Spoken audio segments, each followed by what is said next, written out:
For a child to develop a secure attachment, this cycle of bonding and then rupture and repair needs to be repeated more often than not.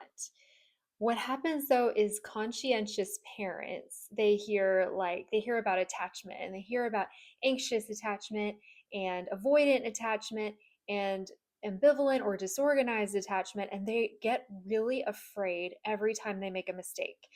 And they are terrified of making mistakes. And so I think it's so important to realize that a secure attachment will develop in your child as long as that's the norm. Sure, there are going to be times when you fail to comfort your kid. Maybe you don't have any comfort to give. Maybe you need comfort. Or maybe you just forget and you forget to have a full repair cycle after there's an eruption or a breach of some sort.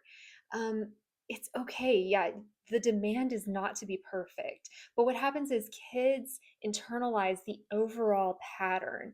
So if the norm is that after punishment or after a reprimand or after being like, no, get your finger away from that hot stove, if the norm is that you then comfort them and you're there for them, that's what matters. That's what's going to develop a secure attachment. And it's developed over time. And it's not something that just one rupture that doesn't repair can uh, can really annihilate. Like it's not going to. They're not going to be insecurely attached because of one mistake.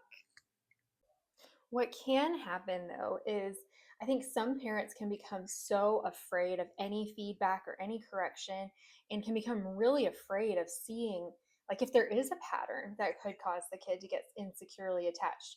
So some parents are like, well, nobody's perfect. And well, I guess I'm just never going to be a good enough mom. And some people just avoid therapy altogether because they're afraid that they're just going to get blamed for all their kids' stuff. And any therapist worth their salt is going to be looking at the overall pattern. And it's so much better to recognize if unhealthy patterns are developing early on. No condemnation, no just condemnation at all. But it's just so much better to recognize early on if those patterns are developing so they can be healed and they can be fixed.